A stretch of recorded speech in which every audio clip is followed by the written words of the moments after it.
Hi, and welcome to Random Rogers Big Picture for the week of June 15th. A couple of things on the agenda. Let's get right into it. First topic probably will come across, I don't know, not so great, but hopefully you can kind of, if I don't articulate it real well, maybe get the meaning of what I'm trying to say.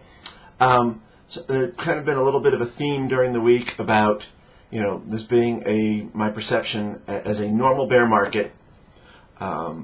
Listing out some of the thought behind that, and then also talking about the history of these sorts of events where there's legitimate concern about where the market is heading, and there are some factors that tend to repeat over and over in terms of what's actually going on, and also in terms of psychology.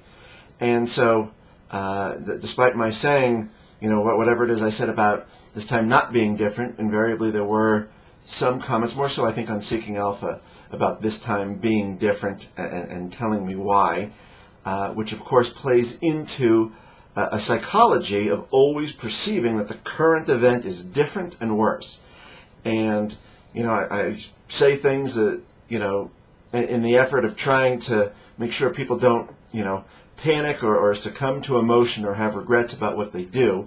And so in that light, kind of, I guess, taking that conversation another step forward, there's something I've touched on before, but I haven't mentioned it in a while, and it's worth repeating in case it's not crystal clear, which is, okay, I've got an opinion about what's going on and what it will mean and what the magnitude will be, which is normal.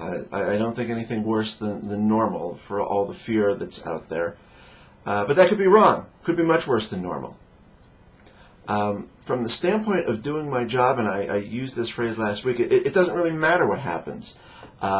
If things deteriorate, and probably what I'll do is end up buying more double short, but that doesn't really matter. If things deteriorate, I would become more defensive. The reason why I lean toward the double short is the expectation that maybe in the next month or 6 weeks I'll be adding some China, which kind of tends to go in the opposite direction of getting more defensive. And so I've got a fair bit of cash raised, and so there's plenty of room to neutralize a whole lot more of the portfolio with double short, as opposed to selling a bunch of stuff, maybe having tax consequences, generating more in commission dollars instead of just buying more double short.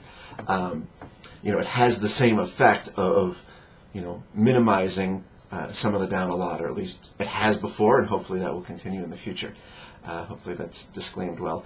But I don't, it doesn't really matter, because if whatever it is we're going through lasts for, just another week or another year, the rest of this decade, on into the middle of the next decade, whatever, it doesn't matter. My job is to, and this is your job too if you're managing your own portfolio, is figure out when it makes sense to protect your assets and protect them, and when it makes sense to try to grow the assets, and so at that point you try to make them grow.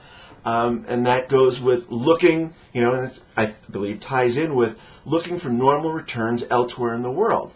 If, we've had a lost decade, as that phrase has come up before elsewhere, I've been referring to it as a big round trip to nowhere, over the last really 8 years, not quite a decade, but a big round trip to nowhere.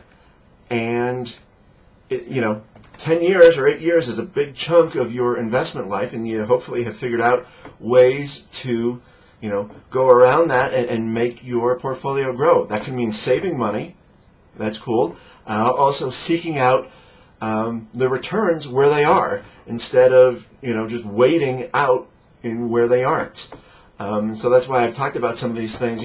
Some of the more ordinary things I've been talking about for ages, like Canada and Australia and Norway, and now some of these more esoteric things that I've started to learn about. I haven't really committed any capital to farmland or timberland, other than Plum Creek, if you count that. But I mean those kind of other smaller timber products.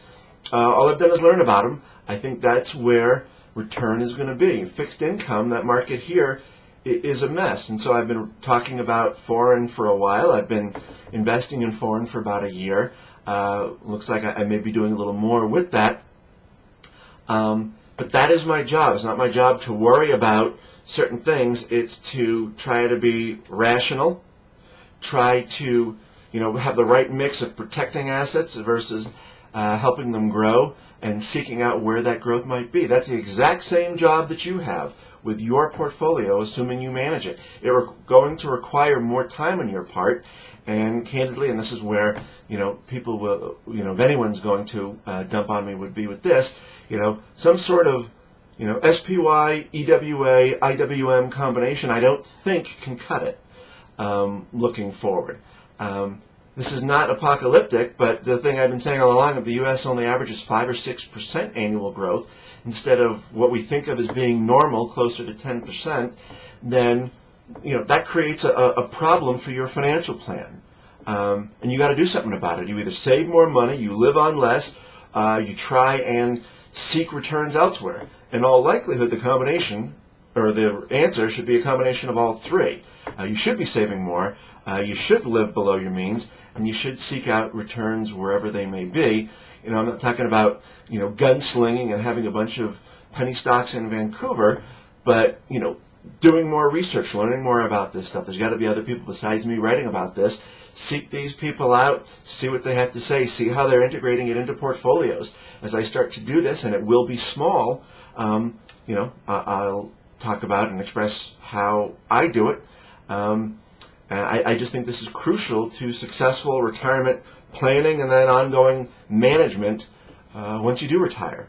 The next issue I wanted to talk about was kind of a political issue. I don't usually get too wrapped up. I'm going to let that just disappear. I don't get usually too wrapped up in political issues. My wife's out, and so that's why it's doing that. No one's answering it. But this is pretty important. And, before I get too into this, let me just say, save all that big government crap, because I'm right about this.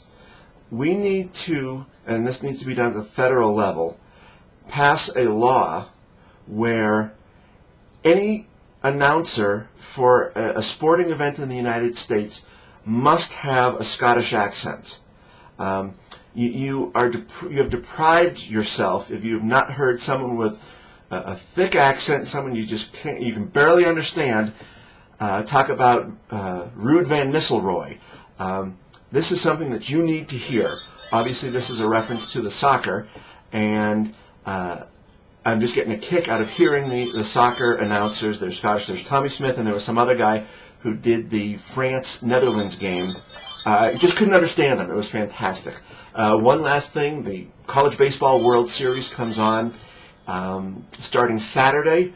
It's 2 games a day, every day for like a week and a half, depending on how the wins and losses go. A buddy of mine works high up in the athletic department of one of the schools who's going, and I thought I was going to get a free ticket and get to be his roommate, but it turns out he's not going. Damn. All right. Have a great weekend.